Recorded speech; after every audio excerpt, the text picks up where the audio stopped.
Nagbabalik na naman ang inyong tagapaglingkod ng mga balita at pawang katotohanan lamang. Naging mainit nga na usapin sa mundo ng social media. Umani ng matinding usap-usapan ang umano'y paglalabas ng ilang retiradong general ng mga dokumentong nais nilang ipasuris ng mga otoridad. Ayon sa mga ulat, hinihingi nilang magkaroon ng masusing investigasyon upang manilawan ang mga aligasyon. Marami ang nag-aabang sa mga pahayag na inilabas kaugnay sa issue laban kay Kuting ng Norte. Ipinunto ng ilang opisyal na mahalagang dumaan sa tamang proseso ang anuman paratang. Nanawagan din ng ilang grupo na pairalin ang katotohanan at patas na pagdinig. Iginiit ng mga sangkot na dapat munang beripikahin ang lahat ng impormasyon lumalabas. Mabilis na kumalat sa social media ang iba't ibang reaksyon ng publiko. May mga naniniwala na mahalagang marinig ang magkabilaang panig bago humusga. Binigyan din ng ilang eksperto na ang mga ebidensya ay dapat suriin ng mga kinauukulang ahensya. Nanawagan ng ilan para sa transparency at pananagutan ng ilang lahat ng sangkot. Patuloy na sinusubaybayan ng publiko ang mga susunod na kaganapan. Marami ang umaasan mabibigyan linaw ang mga aligasyon sa pamamagitan ng legal na proseso. Ang mga pahayag na lumalabas ay nananatiling mga aligasyon hanggat hindi napapatunayan sa tamang hukuman o investigasyon. Hinihikayat ang lahat na maging maingat sa pagpapakalat ng hindi pa beripikasyong impormasyon. Sa huli ang katotohanan at ebidensya magpapatunay ang siyang magiging batayan ng anumang pananagutan. Well mga kaibigan, panoorin nga natin ang buong video. At kung bago ka pa lamang sa aking channel, huwag kalimutan i-click ang subscribe button at notification bell para lagi kang updated sa ating mga bagong video. At para sa solid viewers natin dyan, maraming salamat sa walang sawang pagsuporta. Orderan sila. Yun. Kaya alam natin. Sabihin nyo kay sa akin, nagla-live ako eh. Dinaano na naman ako eh. So yun lang ko. Nadidistract na ako. Mga kababayan, yun lang ang request ko sa inyo. Kayo mga nakaratig, yun na muna. Kayo mga karatig. Ngayon, kayo mga nasa malalayo, make an effort. Basta yung sinasabi ko, meron kayong backpack, may dala doon, tayong, kapote, o whatever, papagtulog, kung kinakailangan overnight, thinking ahead, baka tumagal. Kung isang one-day activity lang, okay lang. Uwi tayo, tulog tayo sa magandang sa bahay nyo, sa kutsyon. Ngayon, kung kunyari nga sa kalsado matutulog, ibang usa, dapat handa ka. Tapos pagkain, meron kang sarili mong baon, and then kung meron namang good Samaritan na magdadala ng pagkain, di yun, kain ka. Huwag nyo, i-reserve nyo na yung pagkain nyo. Konting cash, kung meron kayo, para hindi na kayo maghanap na ATM, may baon na kayong cash. Meron kayong power bank, kung dalawa power bank mo, mas maganda. Tapos kayong mga pagka nandyan na kayo, kung saan kayong grupong kasama, sabihin nyo kagad sa mga leader nyo, Team A, Team B. Team A, Team B. Bakit? Para may uuwi, magre-recharge ng mga gadget o kukuha ulit ng baon o whatever. Tapos nun, may iwan yung Team B. Tapos the next day, palitan naman. Team A nandoon, Team B naman ang uwi. Okay? Ganun ang organize. Ganun yung may objective na hindi mawalan ng tao dyan. Ngayon kung individual responsibility, KKB, o di mag-usap kayo sa pamilya, kapitbahay, kaibigan, sa grupo, KKB. Sa amin sa SFDF, KKB Kung meron mang konting tulong, we make do with that. Ang namin yung mga kasama namin nag-aano naman na voluntary on their own.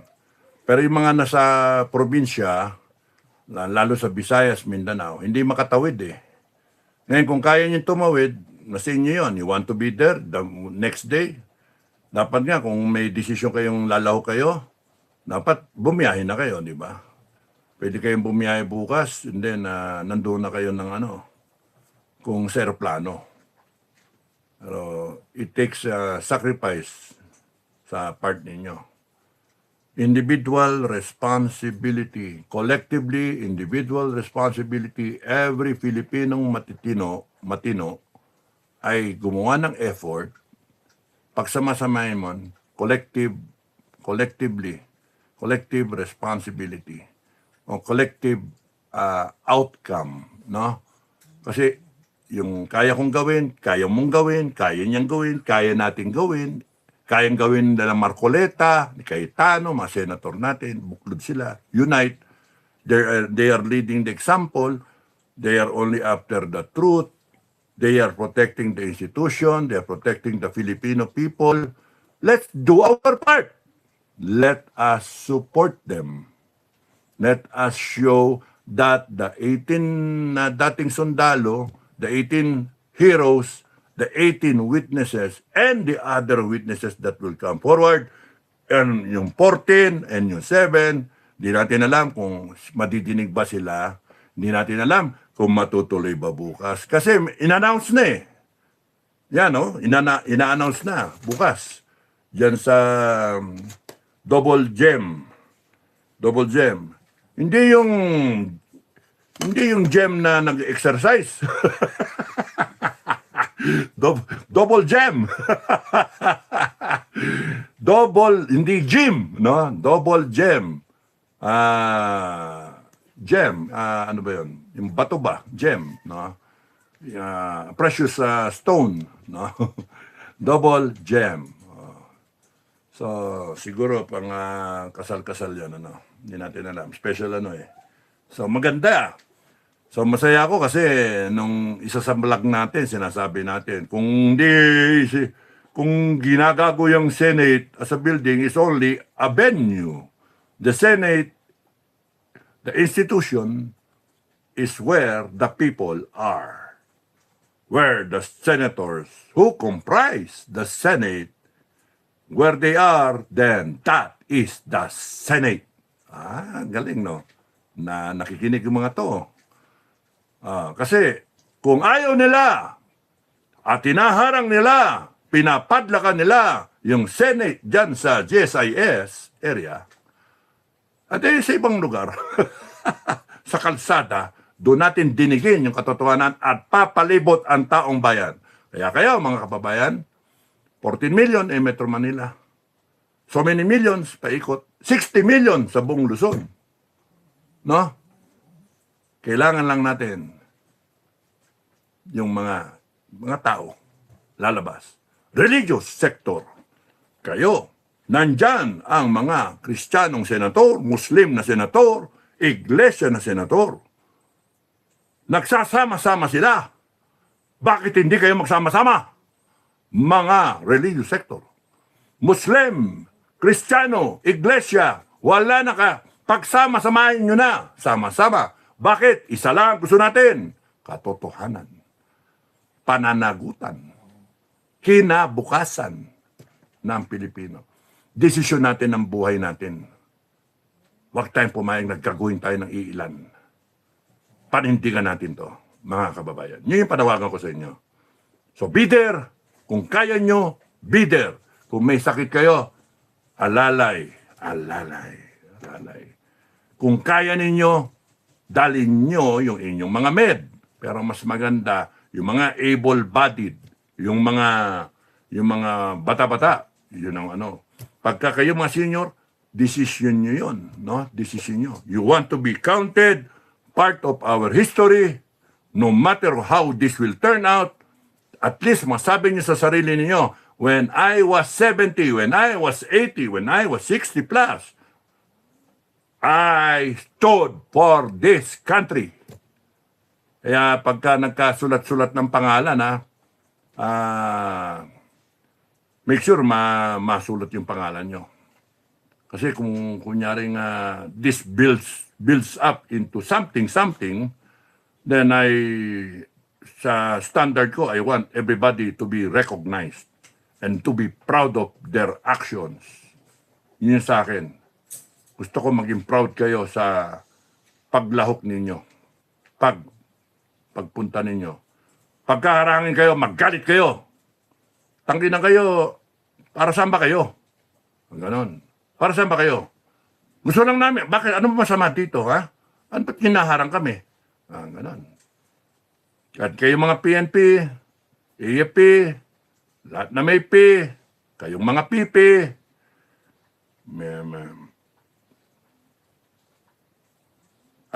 discern what is right and wrong. Baka maging revolution to eh. Baka maging madugo eh. Na? Kaya wag na kayong tumagdag sa galit ng tao. You're there to uphold the Constitution, to protect the Filipino people. So, do your job. Maliwanag naman, may nagnakaw eh, di ba?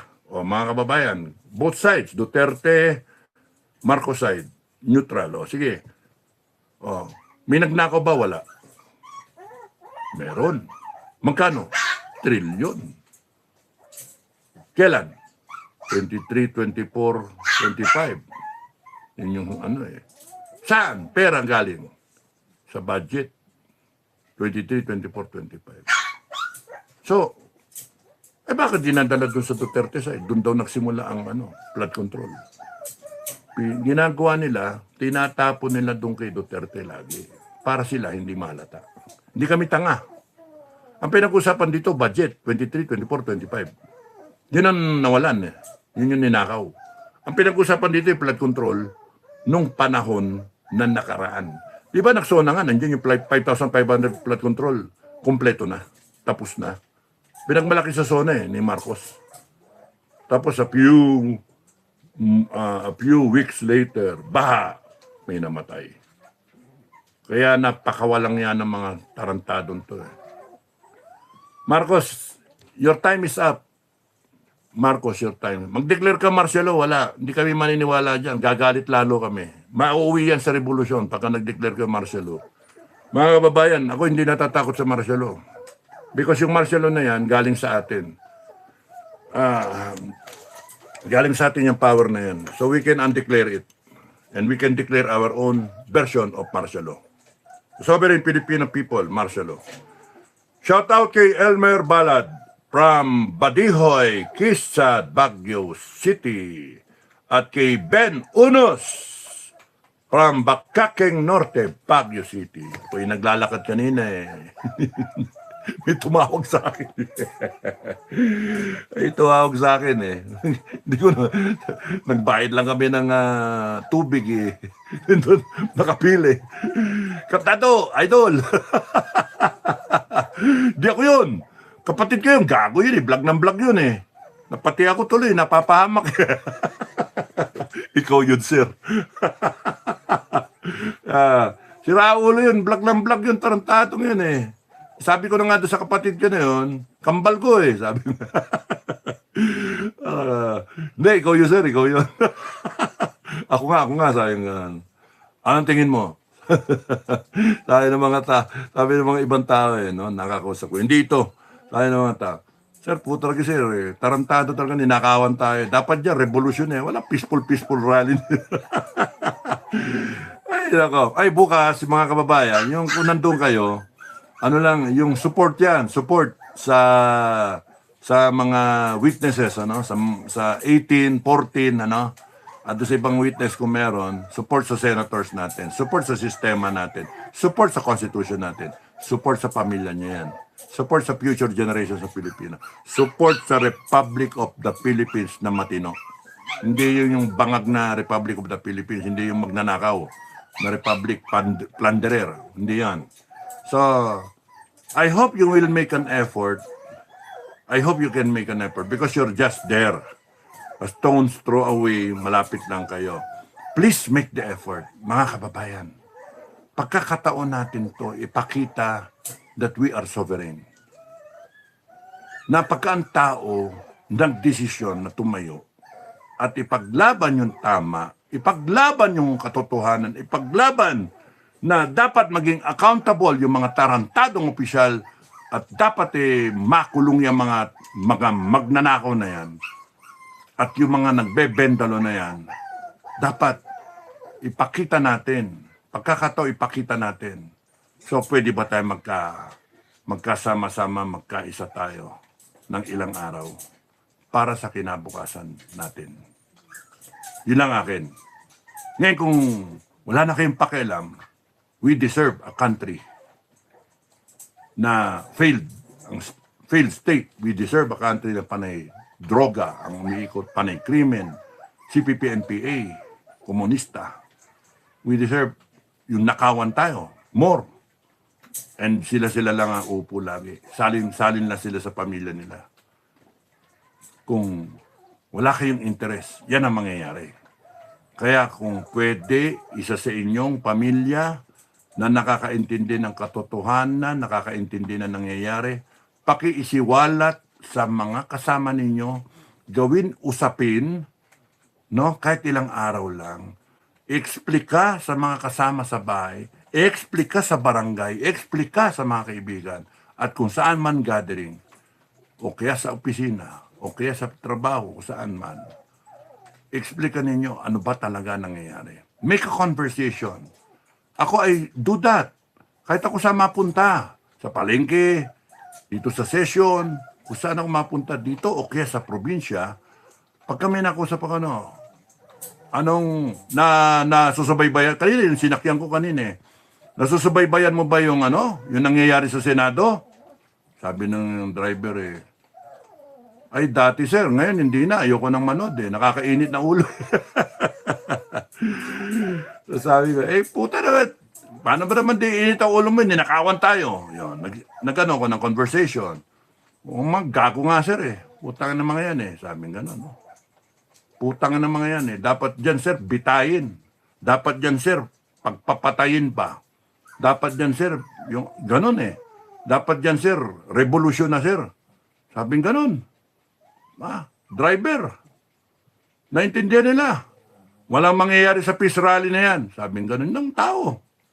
Bakit? Nakakailang rally na yan, sir. O kita mo, hanggang ganyan, nandiyan pa sila. At malakas pa sila. Meron pa silang mga bendalo na yan. Anong gagawin natin? Revolution, sir. Yan ang sabi ng driver ng taxi. No? Anak ng toko. Hanip Sa palengke, ganun din. Sa palengke, bibili ko ng, ano ba binibili ko nun? Manok. Para sa mga aso. Bili kong manok. Ay ko. Ganyan yung manok. Tawad naman Ang mahal Sabi mo ganun. Paano mo naman di magmamahal, sir? Yung gasolina. Ganyan. Tapos ninakawang pa tayo. Tapos sabi ko, nag-joke ako. Magkano? Ano daw? 700. Dami, pang aso 700. Sabi ko, pwede ba magbayad sa inyo ng maleta? Sagot sa akin, basta may laman, sir. Sabi ko, yung presyo nyo naman, paldo Sabi ko gano'n. Tawa na. Tapos, tutuwa sila. Cayetano, Senate President Cayetano, lahat kayo, Bongo Bato, lahat kayo, Loren Legarda, Joel Villanueva, sana hindi ka maging Judas, o baka style nyo lang yan, bukas atin ka para may quorum, yung pala, bigla kayo, nandito kayo, wala silang quorum, Okay, maganda yun. Tapos si Marcoleta, maraming salamat, Senator Marcoleta. Tapos sila mga Bilyar, Amy, si Robin, instrumental kay Bato, And ang balita namin, si Robin ang isa sa mga susunod. Ayan na naman, maingay na naman. Maingay. Dapat mapakainin to. Gutom na. Sige, maingay na Pasensya na kayo. Okay, magandang gabi. Maraming salamat sa nanonood. Ay, umabot tayo 1,000 ah. Thank you. Maraming salamat sa nagpakulay. Wala pa ako isang oras. Thank you. Buti na lang. Ingay ni Aso. Simulan ko sa ilalim na ilalim. Nerissa, hi. Danny Tan. Tomorrow we will find out what will really happen. Ako ang dasal ko lang sa langit, no? My God, my Lord. I believe in you. I trust in you. You will intervene. You will allow the truth to come out. Because the truth will destroy the demons. The truth will destroy the devil. Because the truth will inspire your people. Yun lang. Mahal naming mga senador. Tuloy nyo lang. Tuloy nyo lang. Mga Marines, tapusin na. Magsalita. Isiwalat ang ebidensya. Kahit prolong to, kahit abutin ng gabi. Isang tiyagaan lang yan. Isang bagsak sana. Tigil na.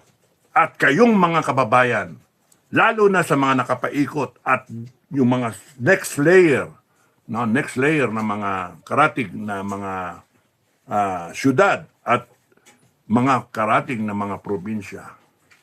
Make an effort. Be there. There are 60 million Filipinos in Luzon. About 20 million in the vicinity around Manila. 20 million. We only need 2 million. Pero you make it 10 million. You go there. Puntahan na yan. Tapusin na natin itong, palabasin natin yung katotohanan, protektahan natin yung katotohanan. Protektahan natin yung katotohanan. Make an effort. This is about the truth. This is about accountability. This is about your country, our future, the future of your children, mga apo nyo, the future of the next generations of Filipinos. And we might be able to pull it off, and we might be able to reboot our country and become a Singapore one day. Nasa inyo. Individual responsibility, mga kababayan. Make an effort. Make an effort. Yun ang sa akin. Nako. At wag kayong matatakot, manalig kayo sa poong may kapal. When there are 2 or more praying in my name, I will be there. If there is 1 million of you guys praying, all the more God will be there with His angels to protect you. Kaya kayo, mga Pilipino, pinag-usapan namin ba't ang mga Pilipino ngayon masyadong wala lang paki. Sabi ko, hindi mo masisisi. Kasi 505 years yan mula 1521 when the Philippines was discovered by Magellan. They were sailing day and night across the big ocean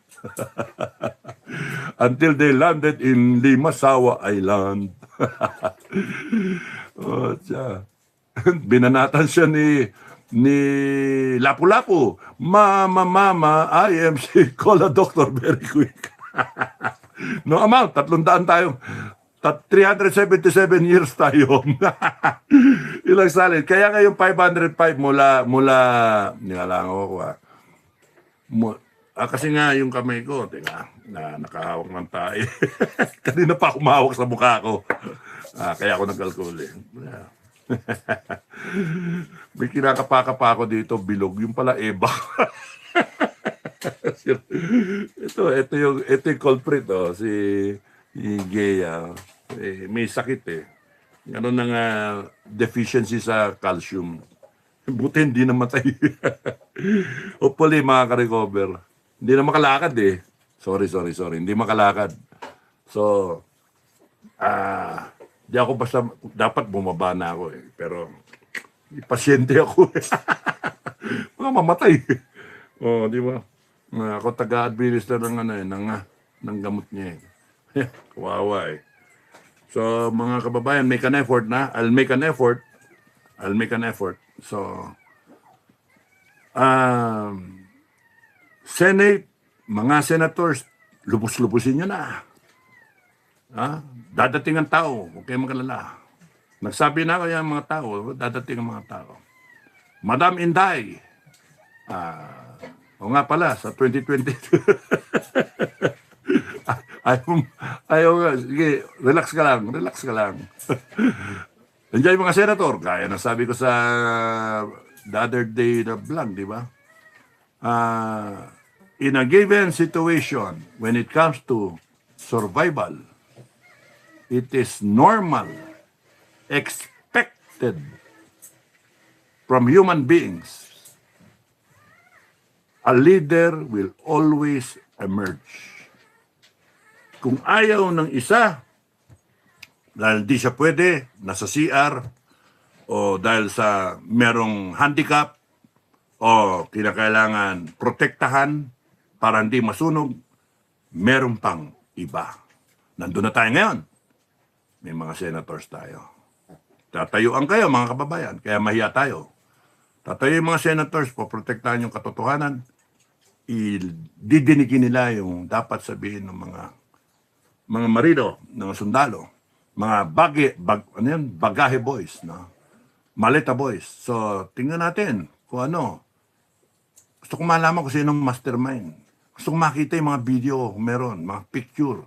Gusto kong makita yung testimonya, madinig yung testimonya. Para kabahan itong mga tarantadong to. Kayong mga nakakaalam na pumaldo kayo, mag-resign na kayo. Kasi pag umabot to sa galit ng taong bayan, at magkakamali pa kayo, harang-harangin nyo pa, nako, aabot to sa revolusyon. Aabot sa revolusyon. At pagka umabot, hindi na mapipigil yon. Good luck sa inyo.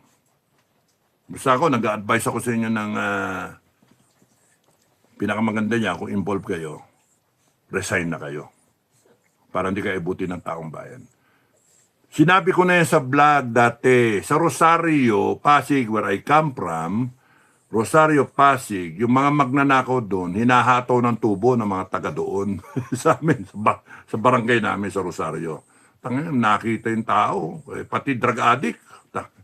BBM, ganun mangyari sa'yo, pagka hataw-hatawin ka ng tao, putang ina ka, tang ina mo ka. Adik ka, putang ina mo ka, nilibog mong Pilipinas, nabaon sa utang, binenta mo yung mga asset, airport ha, binenta, Kaliraya ha. Putang ina, hydro-ek-ek na yan, hydro-electric plant, binenta. Saan yung pera? Nak ng putya kayo. Uubusin ninyo yung yaman ng Pilipinas, ubusin ninyo yung BBT airport. Putang putik yung mga yan. Gago eh. Gago. At kayong mga alam nyo naman kayo, pati si Antikler, alam nyo naman nagsisinungaling kayo eh.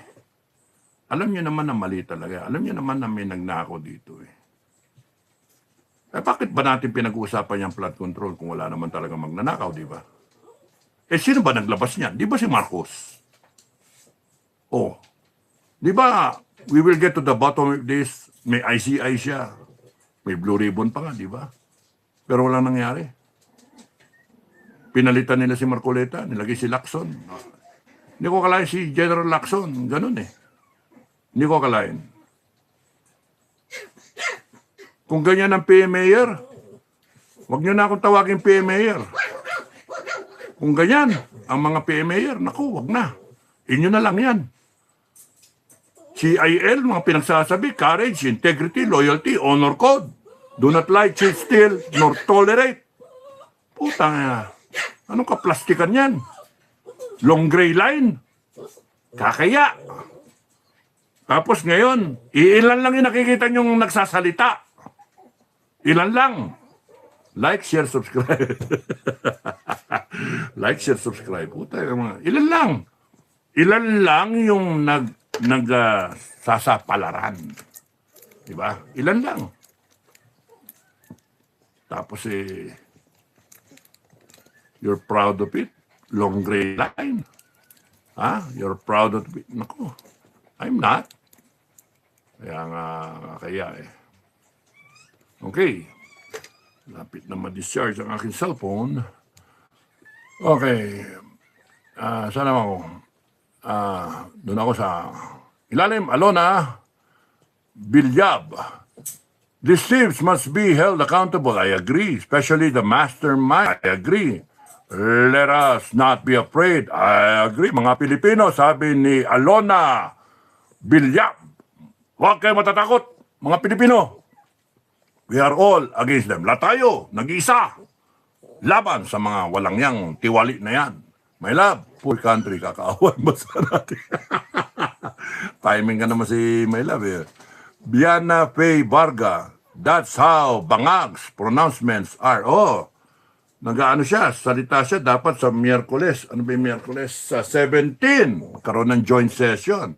Nasasabihin, para daw sa oil crisis, no? Kalokohan na talaga ito eh.